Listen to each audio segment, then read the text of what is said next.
Before we get started, I wanted to say a huge, super special thank you to our very special supporters over on Patreon, Steve, Jonah, Erwin, and Caleb. Thank you guys so much for your support and your continued dedication to the channel. It means so much to us. And hey, if you want to get involved with the Patreon, the link is in the description down below, where you will have access to over 80, that is right, 80 behind the scenes videos, from thank yous to old cringe to let's plays to news videos. There is a lot going on over there, so I appreciate you very much. And let's hop right into this video with Alex. Spider-Man 3, and not the not the if you want forgiveness, get religion Spider-Man 3 with Tobey Maguire, but the MCU one is sort of the talk going around I guess a lot of entertainment circles right now. It's been talked about widely for the last few months, especially because a lot of casting rumors have gotten out. There have been so many different rumors and different article leaks and stuff. We're at the point where everyone's going to be immensely hyped up and happy with it, or so hyped up by things that won't happen that it will be extremely disappointing. And Marvel has done really nothing to curb those expectations and kind of be like, hey, listen, this isn't happening. They've really done nothing. So it's kind of an interesting spot this movie is in. I'm here with Alex from Podcast Now. We are going to be taking a look at whether or not this movie is overcrowded, if we think it will be good. Again, this is just two people talking about a movie before it came out. I understand that we haven't seen the movie yet, so whether positive or negative, things could certainly change. Alex, thank you so much for being here today. Thanks so much for having me, and I can't wait to talk about what could potentially be a very, very crowded film. Yeah, it's an interesting situation. Before we hop into it, make sure that you check out Alex's channel after this video. He has a fantastic channel where he talks about all kinds of entertainment, movies, video games. Recently, Pirates of the Caribbean getting covered, Hitman 3, Star Wars, all kinds of stuff over there, Kingdom Hearts. I'm on his channel actually relatively frequently as well, every couple weeks for a few videos. So I hope you will check that out. He's a great friend of mine and a great creator, and we have all of our links in the description down below, as well as to my secondary channel, which is a podcast style let's play channel that I hope you will check out. Now, with Spider-Man 3, the confirmed, obviously, we're going to see Tom Holland back as Spider-Man. That's like a no-duh. But there are a lot of other casting rumors coming out as well, some of which have been confirmed, including Jamie Foxx, which was fully confirmed. We had Alfred Molina, Doc Ock, which was like semi-confirmed but not fully, and there was a lot of reports of seeing him on set. Tobey Maguire, there were reports of seeing him along with other stuff with him and the studio. There's a lot going on here. I mean, we also had, other rumors, Kirsten Dunst, Willem Dafoe. I don't know about James Franco, if we would see him. I never saw anything about that. But this cast is getting huge. I think we even saw rumors, and I always forget his name. He's a good actor. I didn't like his Green Goblin, but Green Goblin from The Amazing Spider-Man 2, I saw rumors of him showing up as well. So there's so much stuff here, along with the Doctor Strange stuff playing into this movie. I guess my question to you, Alex, and to everybody is this movie overcrowded? Is it just repeating, if this is true, repeating the mistakes of the past, repeating Spider-Man 3's issue of, juggling too many storylines, and especially Amazing Spider-Man 2, and how will they balance that out? Yeah, it's tough. I think, like, just if you turn your brain off and you look at it and you say, is there too many people? Yes, they're flat. There really is. There flat out is. I would say a lot going on, and like movies that have a very packed cast always are like a coin flip. Sometimes they can do it really well, and even when they do it really well, there are people that are still kind of left out. Okay, and when they don't do it well, it honestly is a pure disaster. And like Jay said, like, I'm not like wishing for any of this stuff to happen. I like Spider-Man. I have an unpopular opinion with past Spider-Man movies, but I want them to be successful. I want this movie to be good. So I'm not wishing whatsoever that, I want as many people as possible so that this movie fails because they can't handle it.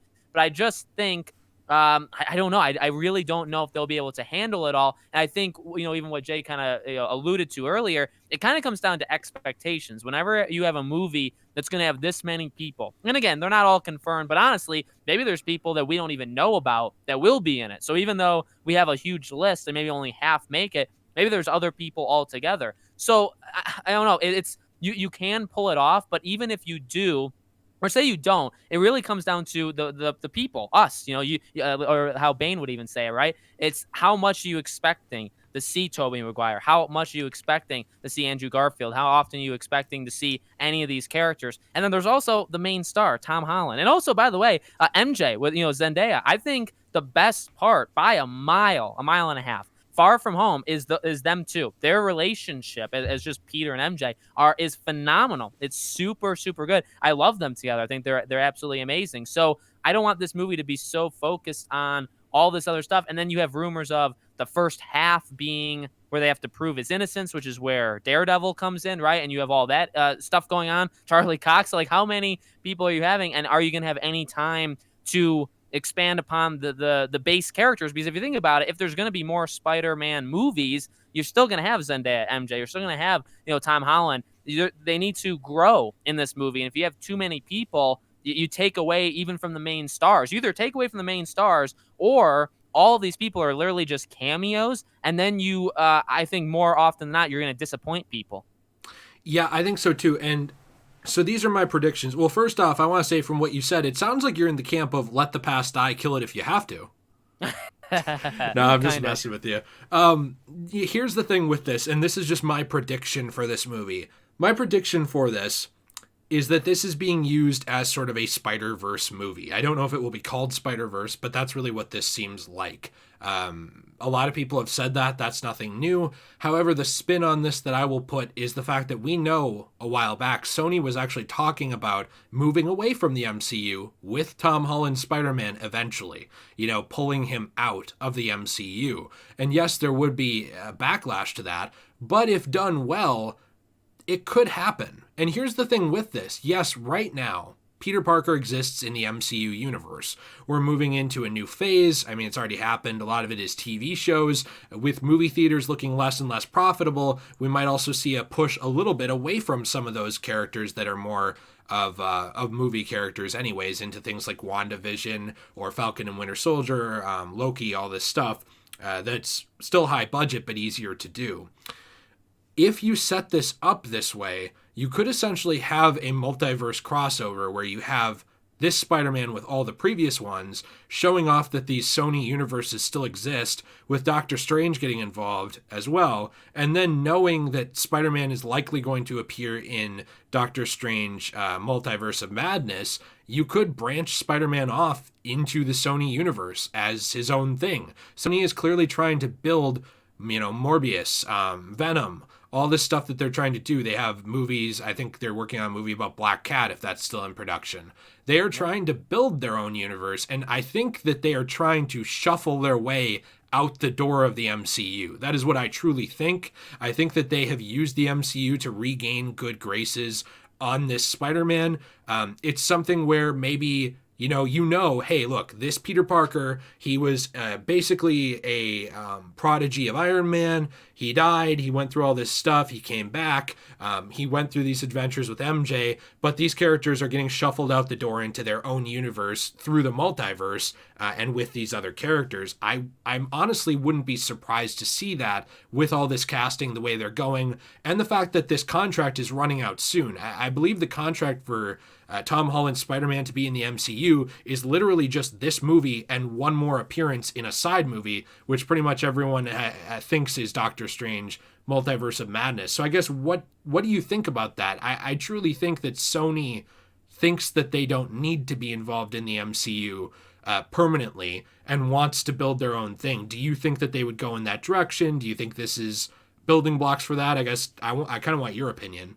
Yeah, no, I mean that's a really, I like that idea. I like, that you had that idea. That's when the whole contract thing happened, I was on the side of like optimism of keeping them together, of that I personally wouldn't like that. And I guess it's kind of just like a prove it to me. Like if Tom Holland and them and they all left and they just went to Sony and all that stuff, does that mean it's like the end for it? I don't think so. It's definitely a prove it situation where it's like, all right, Sony, now you have to handle it. And if you do a terrible job, you look like the idiots, right? But at the time of the whole contract thing, I did want it to be mended. I wanted it to be a bigger contract, like you said, than what it is now.